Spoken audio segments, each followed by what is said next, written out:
তুই কোন শহরের মাইয়া গো লাগে উড়া ধুরা, তুই কোন শহরের মাইয়া গো লাগে উড়া ধুরা, তুই কোন শহরের মাইয়া গো লাগে উড়া ধুরা, তুই কোন শহরের মাইয়া গো লাগে উড়া ধুরা। আমি এতটুকু শুনেছি, আমি আর জানি না। বকুলের মালা শুকাবো। আচ্ছা এক মিনিট, আমি একটু কেটে দিই।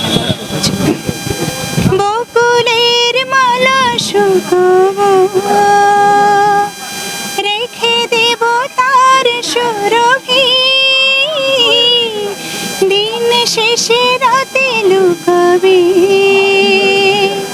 মুছো না গো আমারই ছবি, আমি মিনতি করে গেলাম, তুমি চোখের আড়াল হও, কাছে কে বা দূরে রও, মনে রেখো আমিও ছিলাম।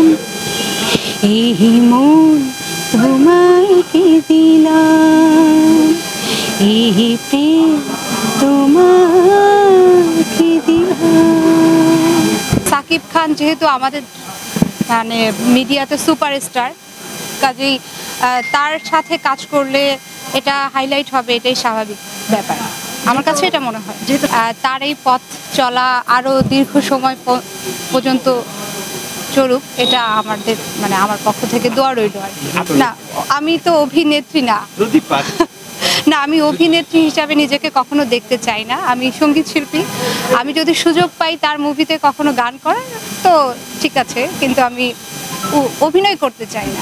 ভালো গান, ভালো কথা, ভালো সুর পেলেই আমি গান করব, সেটা মুভিতে হোক বা এমনি হোক, এটা নিয়ে আমার কোনো সেন্স নেই যে মুভিতে গান করতে হবে। সর্বশেষ দেশবাসীর উদ্দেশ্যে এটাই বলতে চাই, সবাই ভালো বিনোদনের সাথে থাকেন এবং ভালো গানের সাথে থাকেন, কারণ এখন ভালো জিনিসের সাথে দর্শকদের পরিচিতিটা একটু কম আমার যা মনে হয়। সেজন্য গান, ভালো সুর, ভালো কথা এবং ভালো গানের সাথে থাকে। আমি আইডল মনে করি সাবিনা ইয়াসমিনকে। আমি ওনার গান আমার খুব বেশি পছন্দ। তাছাড়া যারা আছেন অসংখ্য গুণী শিল্পী আমাদের দেশে আছেন, আমি আসলে এখন বললে তো অনেকটা সময় লেগে যাবে।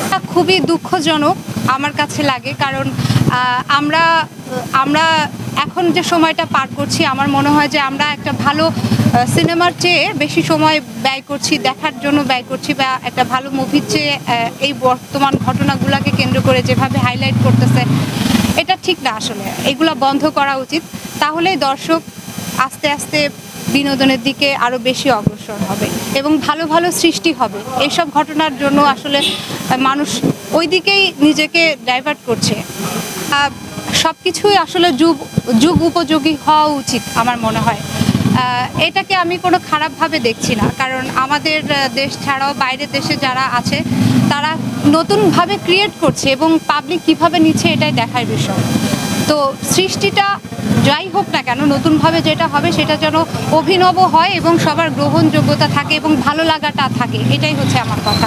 মানে একটা জিনিস, তৈরি জিনিস, সেটাকে ভেঙে যেন বিশ্রী না করা হয়, সেটা যেন আরও সৌন্দর্য করা হয়। যেরকম বাইরের দেশগুলোতে মানে যে গানগুলা নতুনভাবে আবার আসে তখন আরও বেশি ভালো লাগে। হিন্দি গানের কথাগুলো আমি বলতেছি।